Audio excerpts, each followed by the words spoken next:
Hello and welcome to the capital study circle. Capital study circle में आप सभी को स्वागत है।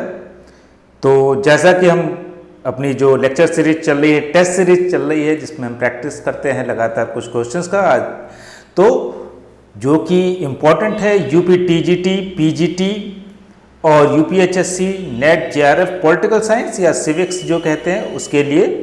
तो इससे पहले कि हम आगे बढ़े, हम कुछ इन्फॉर्मेशन देना चाहेंगे कि जो कैपिटल स्टडी सर्कल का है ऑफलाइन बैच भी शुरू हो चुका है और दिल्ली के बाद अब लखनऊ के अंदर भी इसका ऑफलाइन बैच शुरू हो चुका है और आप ज्वाइन कर सकते हैं। हम एड्रेस या हमारा जो फ़ोन नंबर उस पर फ़ोन कर सकते हैं या अलीगंज ब्रांच में हम ज्वाइन कर सकते हैं।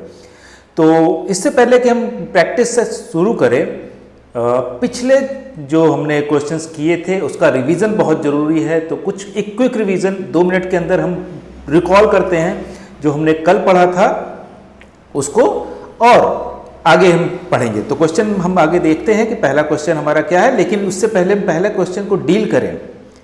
हम पिछली चीज़ें जो हैं वो देख लेते हैं कि हमने कल जो पढ़ा था, कल जो क्वेश्चन किए थे उसके आंसर हमको कितने याद हैं। अगर नहीं याद है तो एक क्विक रिवीजन से फिर आपको याद हो जाएगा, तो एक हम बाद में भी लेंगे। तो बैलेंस ऑफ पावर की बात हमने कल की थी, अगर आपको याद हो तो शक्ति संतुलन जिसको हम कहते हैं कि शक्ति का संतुलन, बैलेंस ऑफ पावर। तो बैलेंस ऑफ पावर की बात की थी, जो हमने बताया था यथार्थवाद से जुड़ा हुआ है। यथार्थवाद के चिंतक क्या थे? केनेथ वॉल्ज और हैंस मॉर्गन थाउ, इस तरह के लोग जो हैं बड़े थिंकर हैं। ये भी नाम याद रखिएगा, कभी इनका नाम पूछ लेता है, किस विचारधारा से इनका संबंध है, ये भी पूछ लिया जाता है। उसी के साथ जो क्वेश्चन कल हमने किया था उसमें पूछा था बैलेंस ऑफ पावर में क्या चीज़ नहीं है। तो उसमें ऑप्शन थे divide and rule, buffer state और इंटरवेंशन, कि ये सारी चीज़ें जो थी वो बैलेंस ऑफ पावर का आइडिया था। इसके अलावा लिबरलाइजेशन जैसी चीज़ दी हुई थी, उदारवाद जैसी चीज़ दी थी, वो बैलेंस ऑफ पावर का हिस्सा नहीं है, वो उदारवाद का ही हिस्सा है। तो ये जो है आपको याद रखना है कि यथार्थवाद, उसके प्रमुख चिंतक जैसे हैंस मॉर्गन थाउ यथार्थवाद के हैं या क्लासिकल यथार्थवाद कहेंगे। केनेथ वॉल्ज जो हैं वो मॉडर्न या नियो यथार्थवाद, नियो रियलिज्म के प्रोपाउंडर हैं। तो ये चीज़ें आपको ध्यान रखनी है। इसके अलावा हमने रॉल्स का जो 2 प्रिंसिपल ऑफ जस्टिस है, जो रॉल्स की हमने बुक बताई थी, थ्योरी ऑफ जस्टिस, कब लिखी गई? 1971 में। और इसके अलावा जो है उनके 2 प्रिंसिपल ऑफ जस्टिस, ऑल्दो कई बार उसको बहुत से लोग कहते हैं 3 प्रिंसिपल, लेकिन जो सेकंड प्रिंसिपल है वो 2 पार्ट्स में डिवाइडेड है। तो पहला principle the principle of equal liberty था, और दूसरा प्रिंसिपल जो था वो डिफरेंस प्रिंसिपल भी कहा जाता है और फेयर एंड इक्वल अपॉर्चुनिटी का प्रिंसिपल कहा जाता है। तो पहला क्या होगा?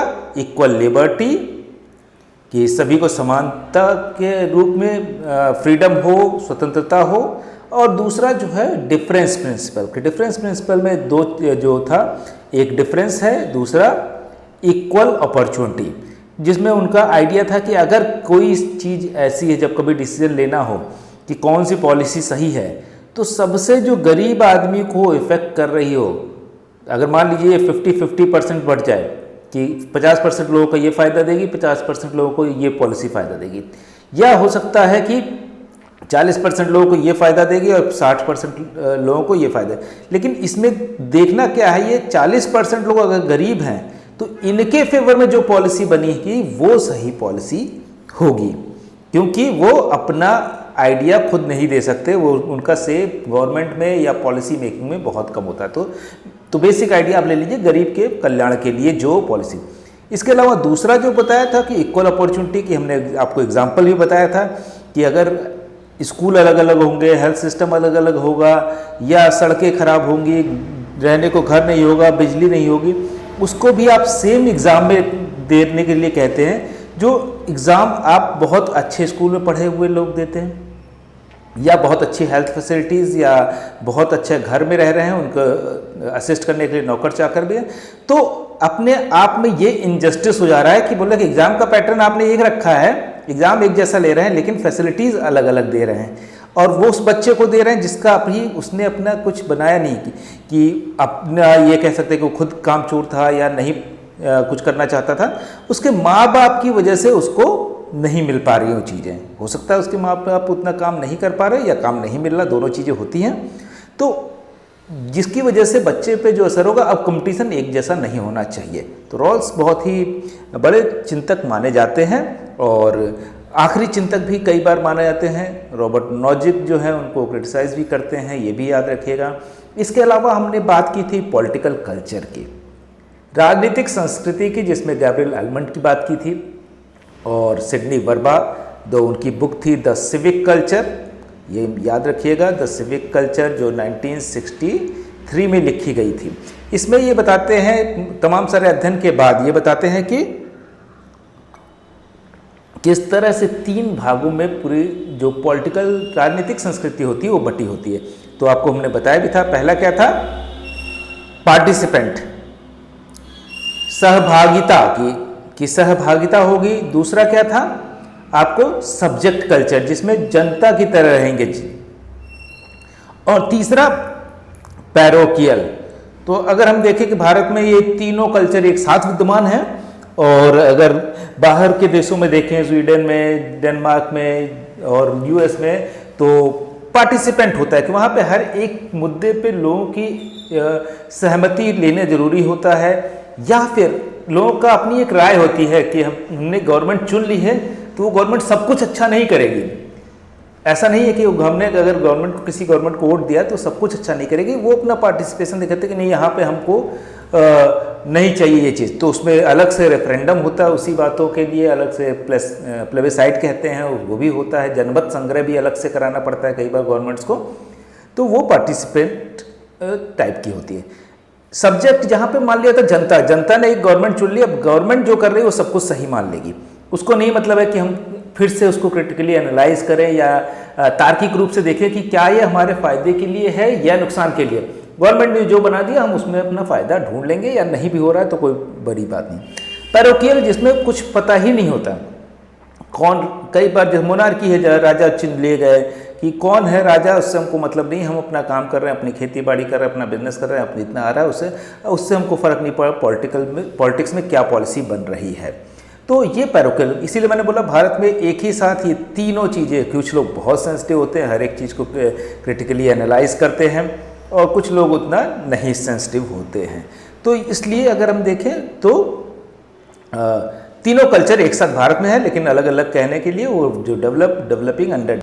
इसके अलावा हमने लेनिन की बुक देखी थी, कौन सी नहीं है, स्टेट एंड रेवोल्यूशन है, imperialism the highest stage of capitalism है, what is to be done भी है। तो ये तीनों लेनिन की बुक है। इसके अलावा अगर आती है तो वो समझ जाएंगे कि नहीं है। इसके अलावा हमने बजट की बात की थी, जिसमें अलग अलग तरीके के बजट, जीरो बेस बजट और इस तरह की बजट आई थी, जिसमें पूछा गया था कि कौन सा जो मैनेजमेंट के पॉइंट ऑफ व्यू से है वो बजट नहीं है। तो उसमें लाइन आइटम बजट जो था वो इंडिविजुअल का बजट है, इसको मैनेजमेंट से कोई मतलब नहीं है। इसके अलावा बुक्स के नाम कुछ हमने देखे थे, जिसमें मॉडर्न पॉलिटिकल एनालिसिस जो था वो रॉबर्ट हल की बुक थी। तो पॉलिटिक्स ऑफ मॉडर्नाइजेशन डेविड एप्टर की, मॉडर्न पॉलिटिक्स एंड गवर्नमेंट जैसी बुक थी वो एलन आर बाल की थी। इसके अलावा कहते हैं कि एक क्वेश्चन था कि यूएसए का जो कॉन्स्टिट्यूशन है उसके फादर कौन है, उसके जनक कौन है, तो जॉन लॉक का नाम था। इसके अलावा तमाम सारे लोगों को पूछा गया था कौन से लोग सीधे सीधे मेल नहीं खाते, उसमें बरिंद्र कुमार घोष का नाम था, जो ढाका कॉन्स्पिरेसी से रिलेटेड नहीं थे। इसके साथ ही ये पूछा गया था कौन कॉन्स्टिट्यूएंट असेंबली का मेंबर नहीं था, उसमें जयप्रकाश नारायण का नाम था। जयप्रकाश नारायण नहीं थे, लेकिन उसी के साथ नाम थे के एम मुंशी का, जो ड्राफ्टिंग कमेटी के मेंबर थे, जिसके चेयरमैन डॉक्टर अम्बेडकर थे। इसी के साथ फंडामेंटल राइट की जो सब कमेटी बनी थी उसको जेबी कृपलानी हेड कर रहे थे, ये इंपॉर्टेंट है। इसी के साथ प्रोविंशियल कॉन्स्टिट्यूशन कमेटी, ये सबको समझ में आ जाएगा, जो है सरदार पटेल इसके मेंबर थे, चेयरमैन भी थे, क्योंकि वो पूरे देश के अलग अलग प्रोविंसेस को जोड़ के भारत को बनाया उन्होंने। तो फंडामेंटल राइट जो सब कमेटी है वो जेबी कृपलानी, ये क्योंकि पहले नहीं पूछा जाता था, अब क्योंकि के एम मुंशी और सरदार पटेल के बारे में कई बार पूछा जा सकता है। और इस बार या आने वाले कुछ सालों में फंडामेंटल राइट्स सब कमेटी पूछे जाने की जेबी कृपलानी की बहुत ज़्यादा उम्मीद है, तो ये ध्यान रखिए। इसके अलावा आगे बढ़ते हैं। कॉन्स्टिट्यूशन ऑफ इंडिया का जो इमरजेंसी पावर था कि कौन डिक्लेयर करेगा कि नेशनल इमरजेंसी कौन है, तो ऑब्वियसली डिक्लेयर तो प्रेसिडेंट करता है, लेकिन प्राइम मिनिस्टर की और कैबिनेट की सलाह पर। इसके अलावा जो हमारा आइडिया था कि स्पेशल मेजॉरिटी जो है 61 में 2/3 रिक्वायरमेंट जो है वो है, अगर हम अमेंडमेंट करते हैं कुछ भी तो उसमें ज़रूरी है, ये इसकी बात भी हुई थी। इसके अलावा तमाम तरह के स्पेशल मेजॉरिटी के बारे में हमने देखा था। तो अब हम आगे बढ़ते हैं, आज के क्वेश्चंस पे आ जाते हैं कि आज हमारा जो पहला क्वेश्चन है वो क्या है, विच one of the following is not a feature of power. तो पावर किससे फीचर नहीं है? Power is relational, unilateral, situational and bilateral. तो शक्ति का संबंधात्मक होती है, संबंधात्मक होती है, क्या संबंध होता है एक दूसरे से। शक्ति पक्षी होती है जो, या शक्ति द्विपक्षी होती है, शक्ति स्थित जन्य होती है। तो अगर वैसे तो हो सकता है चारों ही सही हो सकते हैं, लेकिन बेसिकली जो माना गया है राजनीति साथ में कि रिलेशनल पावर क्या है, is derived from the ability of individual to wield influence on the others without necessarily being in formal hierarchy role. कि रिलेशनशिप की अगर आप माना नहीं जाएगा, आप मान लीजिए कि हायरार्की में ऊपर है कि नहीं है, उससे फ़र्क नहीं पड़ता। कि आप हो सकता है किसी ऑफिस में बॉस हो, लेकिन अगर वहीं आप दूसरे ऑफिस में चले गए और आपको क्लर्क से काम करना है, तो आप यहाँ नहीं कह सकते कि हम तो आपसे सीनियर हैं, तो वहाँ पे ये रिलेशनल मान ली जाती है।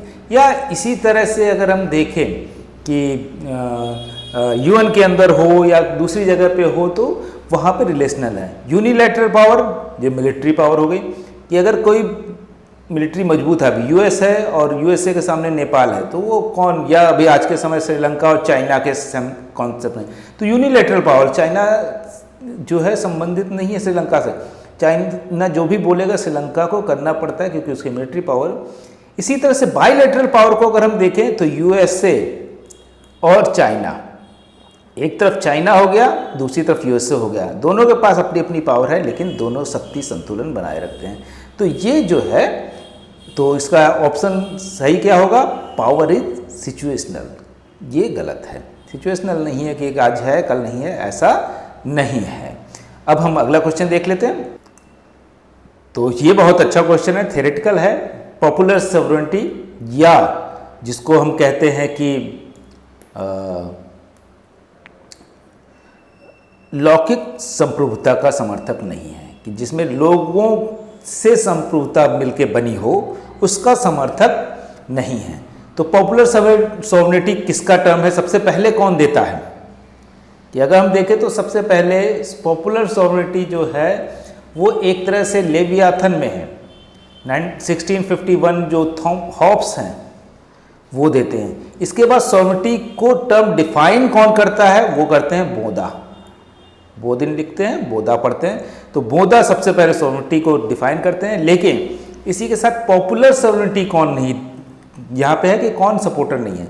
रूसो पॉपुलर सॉवरेनिटी के बहुत ज़्यादा समर्थक है। वो कहते हैं कि हर एक चीज़ जनता के द्वारा ही डिसाइड होनी चाहिए, कोई रिप्रेजेंटेटिव नहीं होना चाहिए कि दूसरे लोग डिसाइड करें। लॉर्ड ब्राइस भी पॉपुलर सॉवरेनिटी को मानते हैं, गिलक्राइस्ट भी।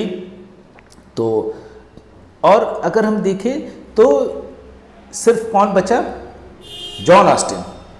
जॉन ऑस्टिन जो है वो लीगल सॉवरेनिटी को ज़्यादा ध्यान देते हैं या ज़्यादा फोकस करते हैं। तो अगर हम देखें कि फादर ऑफ लीगल सॉवरेनिटी भी जॉन ऑस्टिन है, तो जॉन ऑस्टिन लीगलिटी से रिलेटेड जो टर्म है वो जॉन ऑस्टिन से जुड़ जाता है। तो जॉन ऑस्टिन इसका सही आंसर होगा। तो आगे बढ़ते हैं, 83 नंबर क्वेश्चन पे जाते हैं। क्योंकि हमारा ये सीरीज़ चल रही है और लगातार इस सीरीज़ में आप देखेंगे कि एक से शुरू की थी और अभी तक हम लोग 83 क्वेश्चंस पे हम लोग पहुंच गए हैं। तो अब आगे बढ़ते हैं। ये बहुत इम्पोर्टेंट क्वेश्चन है, ये यूजली एक ना एक क्वेश्चन यहाँ से आता ही है, जो मनुस्मृति है उससे अलग अलग तरीके से घुमा फिरा के कोई ना कोई क्वेश्चन आता है। तो यहाँ बहुत सिंपल क्वेश्चन है, how many chapters are in the Manusmriti, कि मनुस्मृति में कितने चैप्टर अध्याय हैं।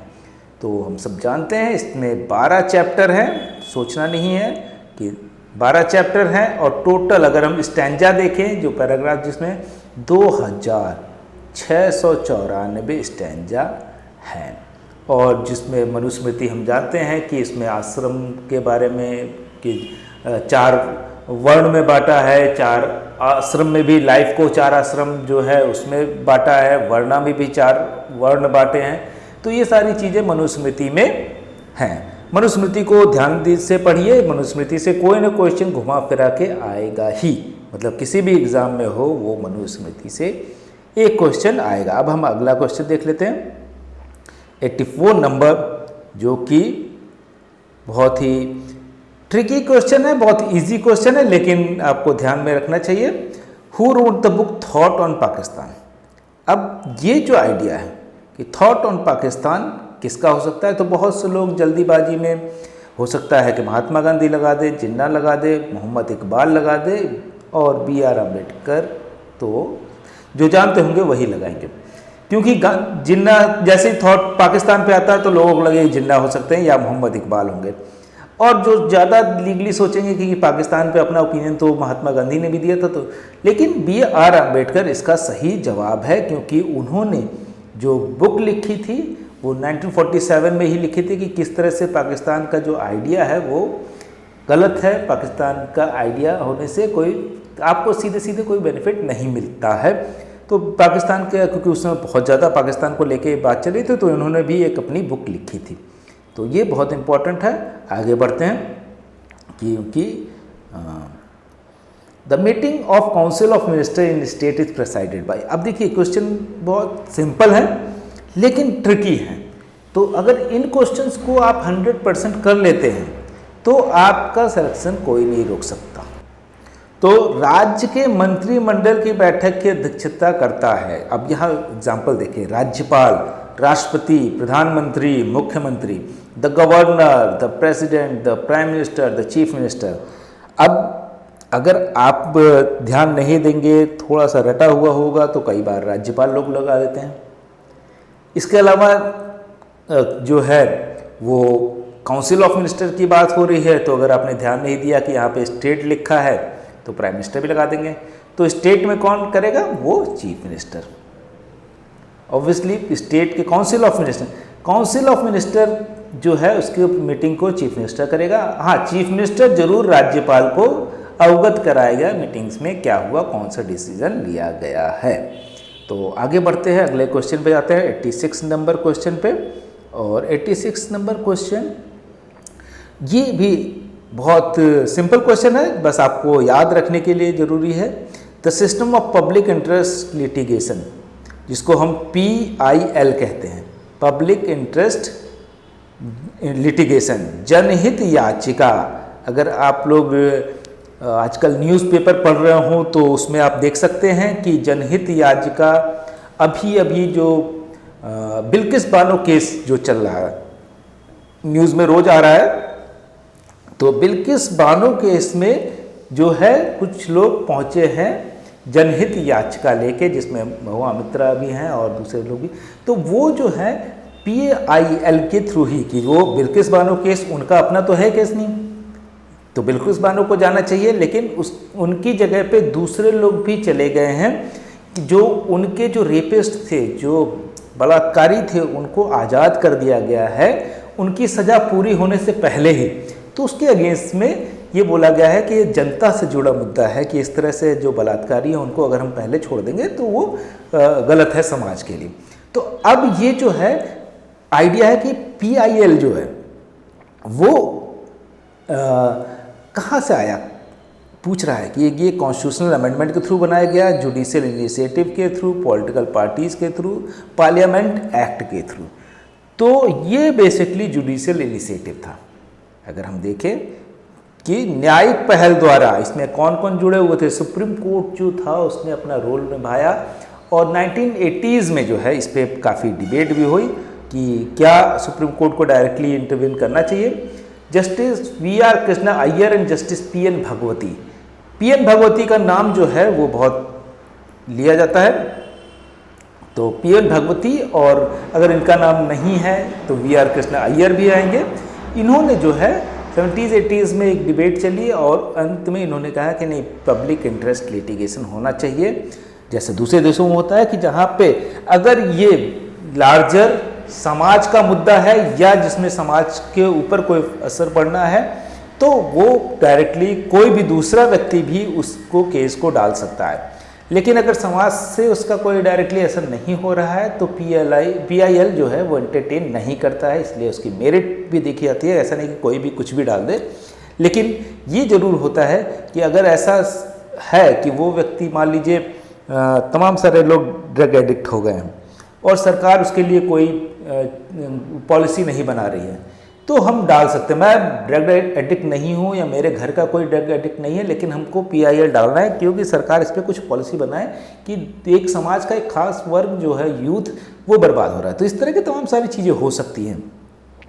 तो PIL जरूरी है। आपको समझ में आ गया कि जुडिशियल इनिशिएटिव के थ्रू बना था 1970-80 के दशक में ये चीज़ें आई थी। अब हम अगला क्वेश्चन देख लेते हैं, 87 इंपॉर्टेंट क्वेश्चन, कि इसको अगर हम देखें, who presided over the first session of Indian national Congress, कि अब सबको मालूम है कि प्रेसिडेंट जो बने थे ह्यूम बने थे पहले, लेकिन मीटिंग जो पहला सेशन था, फर्स्ट सेशन, वो किसने किया था? WC बनर्जी। ये सबको मालूम है। ये जो भी थोड़ा भी तैयारी कर रहे हैं, सबसे पहले यही इंडियन नेशनल कांग्रेस के बारे में पढ़ते हैं, तो यही है कि 1885 में जब बनी, बॉम्बे अधिवेशन के तो पहला अधिवेशन मुंबई में हुआ और प्रिसाइडेड किसने किया, उसकी अध्यक्षता किसने की? WC बनर्जी ने उसकी अध्यक्षता की। अब हम अगला क्वेश्चन देख लेते हैं, ये 88 नंबर क्वेश्चन।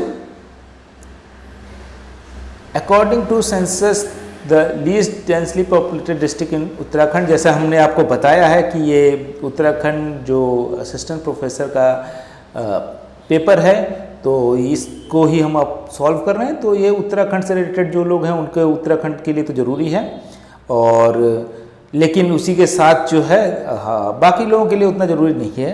तो इसमें सही आंसर क्या होगा? उत्तरकाशी, चमोली, पिथौरागढ़, चंपावत। उत्तरकाशी, चमोली, पिथौरागढ़, चंपावत में से क्या होगा? उत्तरकाशी उसका सही जो है डिस्ट्रिक्ट है। वहाँ पे इसकी अगर आप देखेंगे कि 1 किलोमीटर स्क्वायर में सिर्फ 41 लोग रहते हैं। अगर हम बाकी जगह के देखें तो बहुत ज़्यादा पॉपुलेशन डेंसिटी है।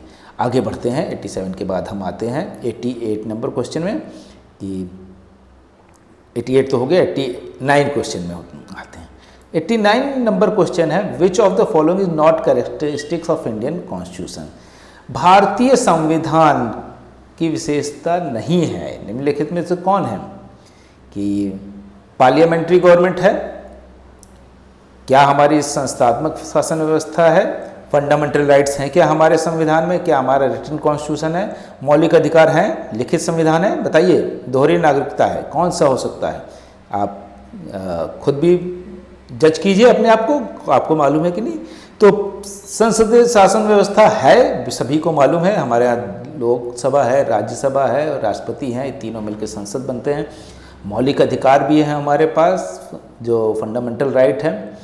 लिखित संविधान भी है हमारा, ब्रिटिश संविधान की तरह अलिखित नहीं है। दोहरी नागरिकता नहीं है हमारे यहाँ। दोहरी नागरिकता मतलब जैसे हमको यूपी की भी नागरिकता हो या दिल्ली की नागरिकता और केंद्र की इंडिया की भी नागरिकता, ऐसा होता है अगर हम फेडरल होते, पूरी तरह से संघात्मक होते। जैसे यूएसए में 2 तरह की नागरिकता होती है। मान लीजिए आप एक स्टेट का भी पार्ट होते हैं और यूएसए के भी होते हैं, तो इस स्टेट के भी नागरिक हैं, तो आप नागरिकता दूसरे स्टेट में जाके बदल सकते हैं, यहाँ पे जा सकते हैं, वहाँ। तो हमारे यहाँ ऐसा कुछ नहीं है, पूरा देश एक माना जाता है और कहीं भी कोई रह सकता है उसकी सृजन से, क्योंकि वहाँ पे यूएसए में 2 अलग अलग संविधान होते हैं। हर राज्य का अपना एक संविधान होता है, क्योंकि बहुत बड़ा देश है, ऑल्दो भारत उससे बड़ा देश है पॉपुलेशन वाइज।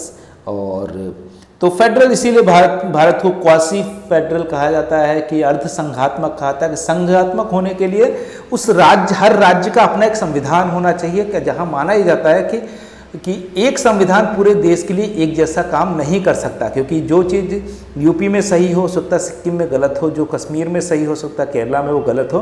तो ये सारे लोगों का संविधान अलग अलग होना चाहिए, तभी उसको हम ट्रू फेडरल मानते हैं। भारत इसीलिए ट्रू फेडरल नहीं है और हमारे यहाँ एक ही संविधान है जिससे चलते हैं। इसमें इसीलिए कई बार प्रॉब्लम भी आती है कि अलग अलग प्रोविज़न बनाने पड़ते हैं, अलग अलग चीज़ें करनी पड़ती है। ऑल्दो हमारे पास स्टेट लिस्ट, कंकरेंट लिस्ट और सेंट्रल लिस्ट है, लेकिन उससे की वजह से कई बार वो नए चीज़ें लाने में थोड़ी सी दिक्कत होती है और फेडरल इसीलिए हम नहीं है। तो आगे बढ़ते हैं, क्वेश्चन 90 देख लेते हैं। Who wrote the book caste in politics. अब कास्ट इन पॉलिटिक्स जो है बुक, वो बहुत ही कि अगर आप देखेंगे कि बेसिकली ये सभी को मालूम होगा जो भी पॉलिटिकल साइंस पढ़ते हैं, तो उसमें एक बहुत बड़े थिंकर है रजनी कोठारी।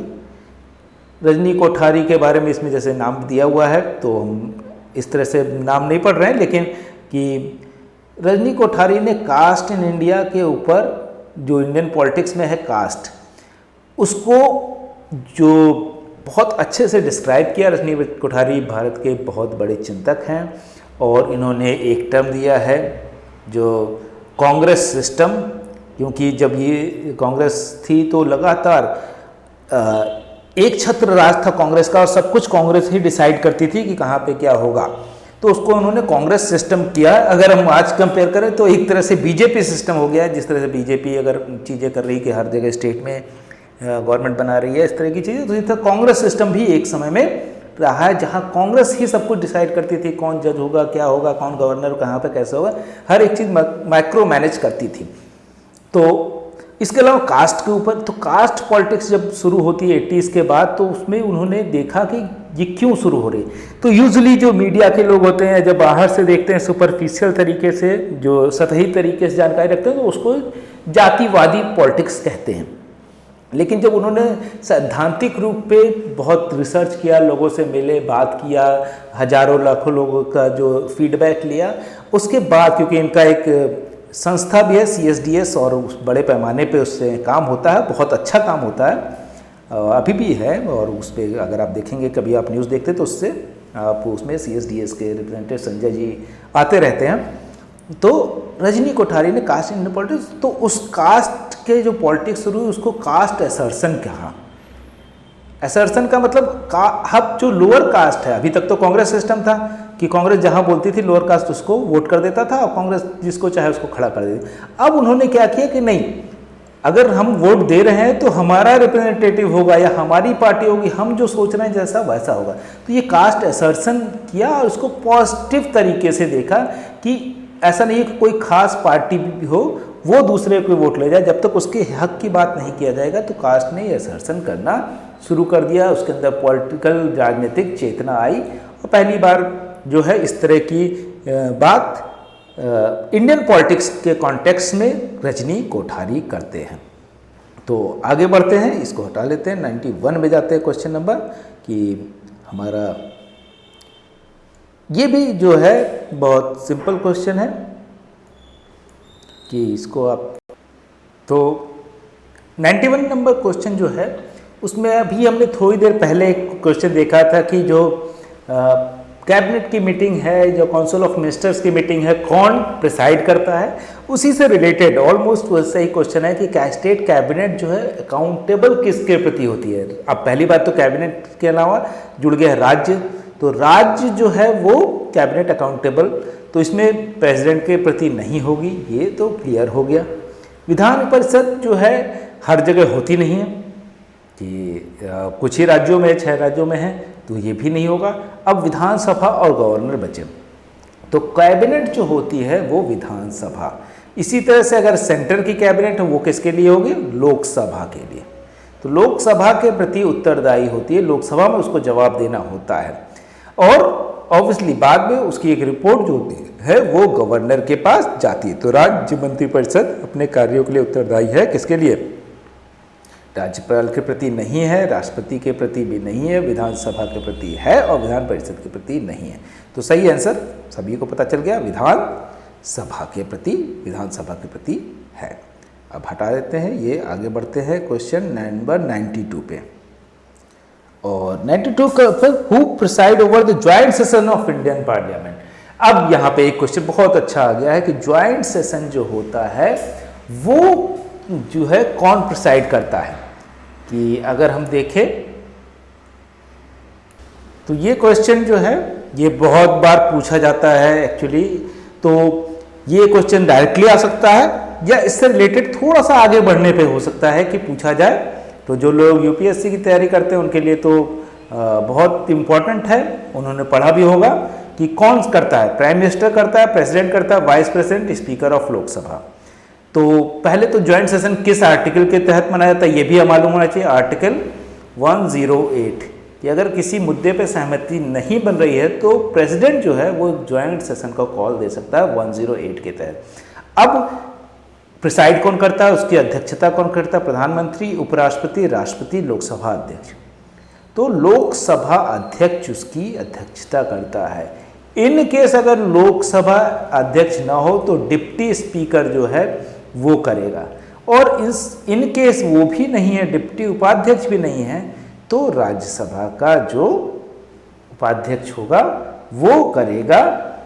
कि डिप्टी चेयरमैन कौन होता है वो फिर इसकी अध्यक्षता करेगा। तो ये बहुत सिंपल है कि 108 ये याद रखिए, अगर स्पीकर नहीं है तो डिप्टी स्पीकर, डिप्टी स्पीकर नहीं है तो राज्यसभा का डिप्टी स्पीकर, ये इंपॉर्टेंट चीज़ याद रखना है। उसके आगे बढ़ते हैं 93 नंबर क्वेश्चन पे जाते हैं कि 93 नंबर क्वेश्चन भी एक अच्छा क्वेश्चन है कि from which country constitution the concurrent list was adopted in Indian constitution. तो हम सभी जानते हैं, अभी हमने बताया भी कि भारत में सेंट्रल लिस्ट है, स्टेट लिस्ट है और कॉन्करेंट लिस्ट है। तो सेंटर की एक अलग लिस्ट है, स्टेट की अलग लिस्ट है, वो एक दूसरे को इंटरफेयर नहीं करते, लेकिन कुछ ऐसे मुद्दे होते हैं जहाँ पे दोनों ही कानून बना सकते हैं, उसको कॉन्करेंट लिस्ट में रखा गया है। अब क्या होता है कि इन केस जो है अलग अलग हो जाए कि स्टेट कुछ अलग बनाना चाहे और सेंटर कुछ अलग बनाना चाहे तो किसकी बात मानी जाएगी। भारत जैसे देश में वहाँ पे सेंटर की बात ज़्यादा प्रोमिनेंट हो जाएगी, इसीलिए हमने बोला ये क्वासी फेडरल है।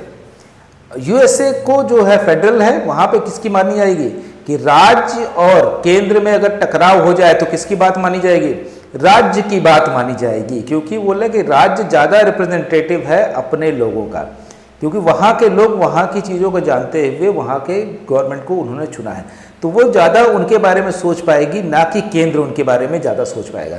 तो टकराव के मुद्दे पे क्या होगा, अगर यूएसए में है, अगर क्वेश्चन बदल देता है कि यूएसए में अगर टकराव होता तो क्या होगा, तो राज्य ज़्यादा मजबूत स्थिति में होता है, वहाँ पे केंद्र बहुत कमज़ोर होता है। केंद्र सिर्फ सुरक्षा, फॉरेन अफेयर्स या इस तरह की टेलीकम्युनिकेशन जैसी चीज़ें ही देख पाता है। इसके अलावा राज्य के अंदर हस्तक्षेप नहीं कर सकता यूएसए के अंदर।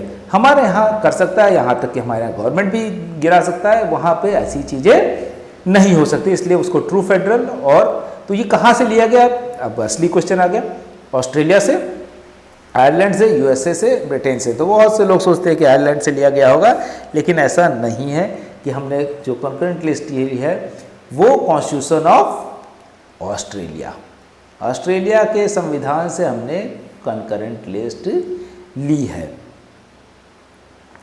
इसके अलावा आगे बढ़ते हैं 94 नंबर क्वेश्चन पे चले जाते हैं कि बहुत जल्दी ख़त्म कर लेंगे, और अगर थोड़ा टाइम बचेगा तो हम इसको एक क्विक रिवीजन जो उससे पहले हमने कुछ किया है उसको कर लेंगे तेज़ी से।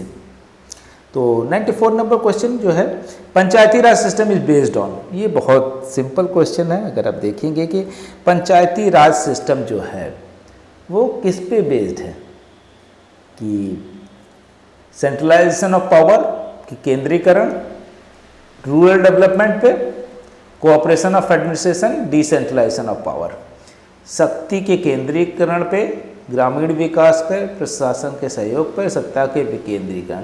तो उसका जो आधार है वो क्या है, सत्ता का विकेंद्रीकरण है। ऐसा ना हो कि विधानसभा सब एक गांव के लिए बनाए कि यहाँ पे अब मान लीजिए हैंडपंप लगाना है, विधानसभा ने बोला कि हर गांव में 4 हैंडपंप लगेंगे, लेकिन किसी गांव में पहले से ही 4 गांव हैंडपंप लगे हुए हैं या सबके घर में पहले से ही, वो रिच गांव है वहाँ पहले से हैंडपंप लगे हुए हैं, तो क्या करेंगे? ये तो गलत हो जाएगा। या कुएं खुदना हो, नहर बननी हो, किसी के सिंचाई की समस्या ही नहीं हो तो क्या करेंगे?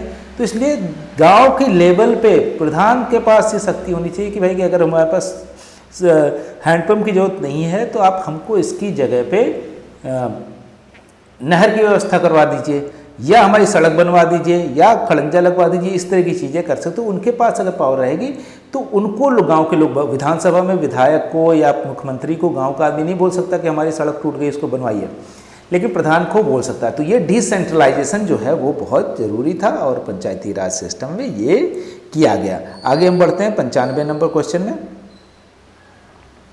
Who propounded theory of legal sovereignty. इससे पहले हम बात कर चुके हैं इसकी के बारे में कि सबसे पहले जो है लीगल सॉवरेनिटी की बात कौन करता है, कि अगर लीगल पॉलिटिकल सॉवरेनिटी दोनों होता। पॉलिटिकल सॉवरेनिटी की बात किसने की थी? हमने बताया आपको कि बोदा, BODIN, बोदा पढ़ते हैं। तो बोदा ने पॉलिटिकल सॉवरेनिटी जो अगर हम देखें तो 1503 से पैदा होता है, 1596 तक उनके आइडिया आता है। उनकी एक बहुत फेमस बुक है जो आपको याद होनी चाहिए हमेशा, 6 books of a Commonwealth. 6 books of Commonwealth में वो जो है पॉलिटिकल सॉवरेनिटी या कानूनी यहाँ पे सिर्फ कानूनी संप्रदाय लिखा है यहाँ पे, तो हम पॉलिटिकल सॉवरेनिटी की बात कर रहे थे। पॉलिटिकल सॉवरेनिटी तो बोदा ने दी, लेकिन कानूनी जो है इससे पहले हम बता चुके हैं ऑस्टिन ने। अल्मंड, ऑगस्टाइन, एरिस्टोटल नहीं है। अल्मंड उन्होंने क्या दिया था? Political culture. ऑगस्टाइन जो है ये कहते हैं राज्य स्टेट की थ्योरी देते हैं, डिवाइन थ्योरी। एरिस्टोटल हमको मालूम है कॉन्स्टिट्यूशनल गवर्नमेंट की बात करते हैं, प्रैक्टिकल गवर्नमेंट की बात करते हैं, और राज्य को मानते हैं कि व्यक्ति से भी पहले है। तो इस तरह की चीज़ें ये करते हैं। लेकिन ऑस्टिन जो है वो हमने बताया था लीगल जैसे जुड़ जाएगा कोई भी चीज़ तो ऑस्टिन होने के चांसेस बढ़ जाते हैं। तो आगे बढ़ते हैं 95 नंबर क्वेश्चन पे हमने कर दिया। 96 देख लेते हैं, इसको हटाते हैं। Which one of the following is correct about political socialisation. कि पॉलिटिकल जो सोशलाइजेशन है उसके लिए क्या करेक्ट है? It is a continuous process, it is not there in every society. अच्छा, इसको हटाएं पहले,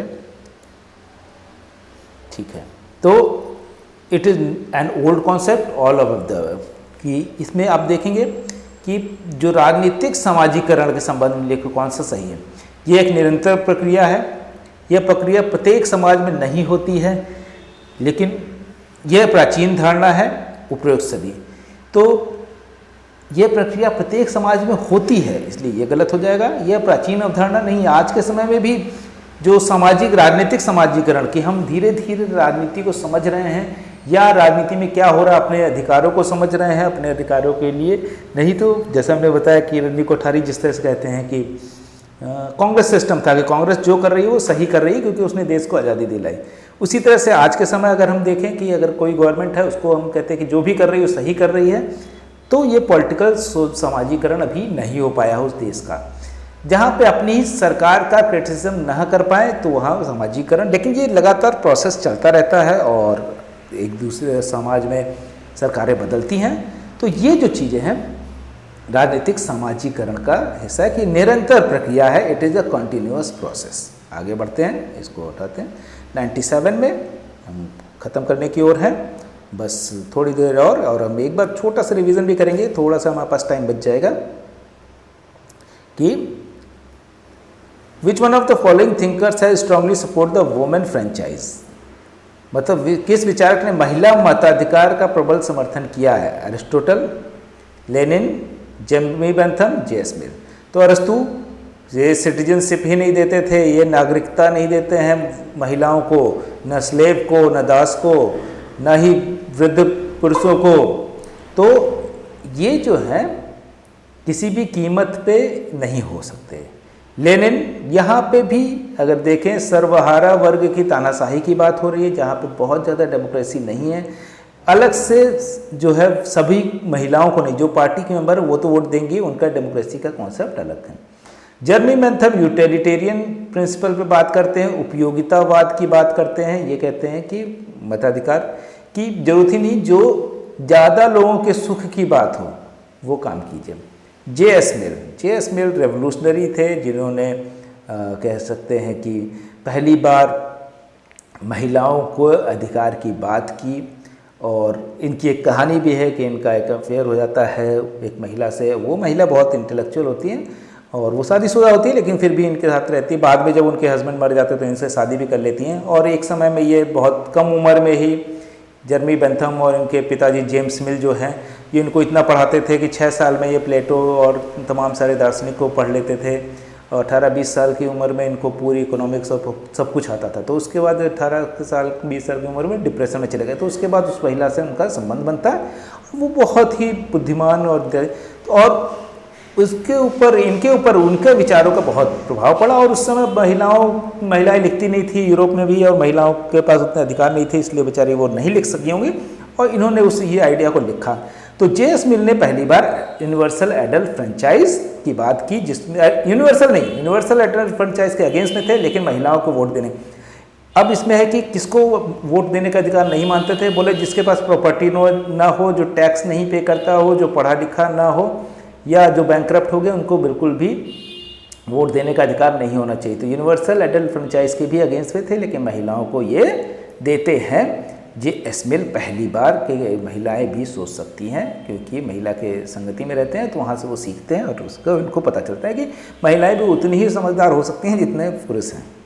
तो आगे बढ़ते हैं 98 नंबर क्वेश्चन पे। अब हम बस सेकेंड लास्ट करके आगे बढ़ेंगे। Who said liberty is the opposite of over government, कि किसने कहा स्वतंत्रता अति शासन का विलोम है। कि जो अति शासन है कि गवर्नमेंट हर चीज़ को कंट्रोल ना करे, कि गवर्नमेंट ये ना बताए कि हम क्या कपड़े पहनेंगे, हम क्या खाएंगे, हम कब सोने जाएं, हम कब उठने टहलने जाएं, ये सारी चीज़ें, कि हम कितना पैसा कमाएं, हम कितना पैसा खर्च करें, ये सारी चीज़ें कंट्रोल ना करें, अति शासन हो जाएगा। तो अब क्या है, गवर्नमेंट का काम नहीं, तो फिर अब इसमें से अगर हम देखें तो ये कौन कह रहा है? लास्की कहते हैं, बार्कर कहते हैं, गार्नर कहते हैं, सीले कहते हैं। Laski, Barker, Garner, Seeley. इसमें से जो लोग जानते हैं वो यूजुअली ये बहुत बार पूछा जाता क्वेश्चन है, इसलिए हमने बताया कि इसमें जो थिंकर हैं उनकी एक बुक है उनका जो आइडिया है 2 सीरीज ऑफ लेक्चर में ये बोलते हैं, और इनका नाम है सर जॉन रॉबर्ट सीले। क्योंकि ये क्वेश्चन बहुत बार पूछा जाता है, सर जॉन रॉबर्ट सीले। तो सीले का है कि लिबर्टी जो है अपोजिट है ओवर गवर्नमेंट के, क्योंकि अति शासन के विलोम है। अब इसको हम हटा देते हैं, आगे बढ़ते हैं। अब बस सेकंड लास्ट क्वेश्चन हो गया। इसके बाद लास्ट क्वेश्चन पढ़ के हम आगे आपको एक छोटा सा रिवीजन कराएंगे कुछ चीज़ों का, अदरवाइज ठीक है आगे बढ़ते हैं। How many members of parliament are elected from Uttarakhand. जैसे हमने बताया कि उत्तराखंड का है, तो इसमें सिंपल सा बात है कि आपसे नहीं पूछा जाएगा, 5 है, लेकिन फिर भी पूछा जाता है आज के समय में कि क्रोनोलॉजिकली लगाने के होता है, आसाम में कितने हैं, वहाँ 7 हैं। इस तरह से पूछा जाएगा कि छोटे छोटे राज्य उत्तराखंड, आसाम, सिक्किम, मणिपुर क्रोनोलॉजिकली लगाइए कि सबसे ज़्यादा किस में है। तो इसलिए अगर आसाम, मणिपुर और ये है तो आसाम सबसे अधिक 7 हो जाएगा, फिर 5 हो जाएगा, फिर मणिपुर और सिक्किम हो जाएगा। तो ये आपको याद रखना है। आगे बढ़ते हैं लास्ट क्वेश्चन पे, बहुत ही इम्पोर्टेंट क्वेश्चन है। विच theory of state was propounded by Kautilya. हमने बताया कि कौटिल्य को और कहते हैं मनुस्मृति, इससे एक एक क्वेश्चन आता ही है। तो हम सभी जानते हैं थ्योरी ऑफ जस्टिस किसकी है बुक है, थ्योरी ऑफ जस्टिस बुक है जॉन रॉल्स की। Divine theory idea sir Henry man का है, और दूसरे और भी थिंकर है। थ्योरी ऑफ दंड ये भी है, लेकिन थ्योरी सप्तांग थ्योरी, ये सप्तांग थ्योरी सबसे अधिक इम्पोर्टेंट, क्योंकि इसमें 7 अंगों में बांटा है। कि 7 अंग कौन कौन से हैं, जिसको हम जानते हैं कि थ्योरी सबसे पहले जो है कौन है, पहला स्वामी मतलब राजा, अमात्य, दूसरा अमात्य मतलब मंत्री, तीसरा जनपद, जनपद का मतलब हो गया जो राज्य है वो हो गया, दंड, तो थ्योरी ऑफ दंड है, दंड भी है लेकिन थ्योरी नहीं ये है, जिस दंड का मतलब आर्मी हो गया है, मित्र, पांचवा मित्र, मित्र का मतलब एलाइज जो हो गए या आपके सहयोगी हो गए। इस तरह से जो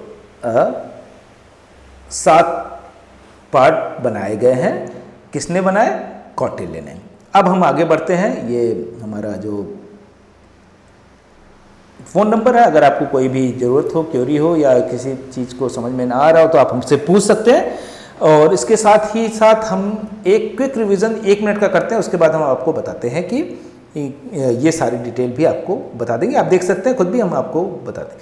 एक क्विक रिवीजन जो इससे पहले हमने किया उसको भी याद रखने के लिए, तो पुराने क्वेश्चन से एक क्विक रिवीजन की कॉन्स्टिट्यूएंट असेंबली का इलेक्शन कब हुआ था, तो हमने बताया था आपको कॉन्स्टिट्यूएंट असेंबली का जुलाई अगस्त में हुआ था 1946 में, और पहली मीटिंग कब हुई थी, 9 दिसंबर 1946, दूसरी 11 दिसंबर 1946, 13 दिसंबर 19। पहली मीटिंग को प्रिसाइड किया सच्चिदानंद सिन्हा में जो चुने गए थे, उसके बाद फिर राजेंद्र प्रसाद को बना दिया गया था। उस समय क्लेमेंट एटली वहाँ के प्राइम मिनिस्टर थे, यह याद रखने वाली चीज़ है कि ये ज़रूरी है। साथ ही इसमें जो जो कैबिनेट मिशन प्लान आया था वो कब आया था, 1946 में ही। उसमें 3 लोग थे, Lord Pethick Lawrence, Sir Stafford Cripps और एवी अलेक्जेंडर इसके जो मेंबर थे। ये कैबिनेट मिशन आया था, उसने ही कॉन्स्टिट्यूएंट असेंबली का आइडिया दिया था। इसके अलावा सिटी स्टेट की बात हो गई थी कि कौन सा सिटी स्टेट किस राज्य में था, तो एंशिएंट ग्रीस, यूनान में। इसके अलावा महात्मा गांधी ने किस सन में जो नॉन कोऑपरेशन मूवमेंट असहयोग आंदोलन वापस लिया था, क्यों लिया था, 1922 में चौरी चौरा, उत्तर प्रदेश गोरखपुर में के पास चौरी चौरा जगह है, वो वहाँ पे 1922 में हिंसा हो जाती है और उन्होंने नॉन कोऑपरेशन मूवमेंट जो बहुत अच्छा मोमेंटम पकड़ रहा था उसको वापस ले लिया था। उससे काफ़ी भारत की जनता में निराशा भी व्याप्त हुई। इसके अलावा जो है कि हमने बात की थी होम रूल लीग की बात की थी, कौन किसके अगुवाई में चला था, तो एक थे बाल गंगाधर तिलक और दूसरी एनी बेसेंट। 1916 से लेकर 1918 तक होम रूल, क्योंकि उसी समय में जो कांग्रेस थी वो उस समय बढ़ चुकी थी और कांग्रेस बहुत ज़्यादा काम नहीं कर रही थी, तो होम रूल अलग अलग तरीके से काम हुआ। बाद में ऑल्दो 1916 के बाद कांग्रेस फिर से एक्टिव हो जाती है।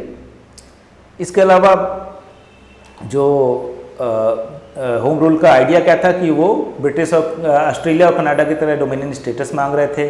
इसके अलावा जो है कि हमने बात की थी कि एलीट थ्योरी जैसी चीज़ जो है वो कौन प्रपोज करता है। इसके अलावा हम दूसरे और भी चीज़ जो अगर पब्लिक एडमिनिस्ट्रेशन वाले उस आइडिया में जाए तो हैथरॉन एक्सपेरिमेंट की बात की थी 1928 से 32, पोस्ट कौन देता है, लूथर गुलिक, टर्म ब्यूरोक्रेसी कौन करता है, विंसेंट डे गॉर्डने, जो हमने बताया था मैक्स वेबर अलग से किया गया, लीगल रैशनल अथॉरिटी कौन बोलता है, मैक्स वेबर बोलते हैं, और इंडियन पुलिस सर्विस किसके अंडर में होती है, ये सारी चीज़ें हमने डिस्कस की थी। तो यहाँ पे हम ख़त्म कर लेते हैं, बस अपने जानकारी दे दें कि हमारा फ़ोन नंबर है 6001120335, जिस पे आप कभी भी कॉल कर सकते हैं, व्हाट्सएप कर सकते हैं, वेबसाइट विजिट कर सकते हैं, फेसबुक फॉलो कर सकते हैं, इंस्टाग्राम पे, टेलीग्राम पे भी हमें फॉलो कर सकते हैं, ईमेल जो हमारा है वो भी इस पे हमको मेल कर सकते हैं अगर आपको पीडीएफ या इस तरह की चीज़ों की ज़रूरत हो। तो आप लगे रहिए और हमें इसके अलावा जो ऑफलाइन पढ़ना चाहते हैं लखनऊ के अंदर, हमारे अलीगंज के अंदर हमारी ब्रांच से जुड़ सकते हैं, क्लासेस जारी है, ऑनलाइन भी जुड़ सकते हैं। अगर आप ऑनलाइन क्लासेस लेना चाहते हैं टेस्ट सीरीज़ के अलावा तो इससे भी जुड़ सकते हैं। और इसी के साथ मैं अपनी बात ख़त्म करता हूँ। Thank you very much.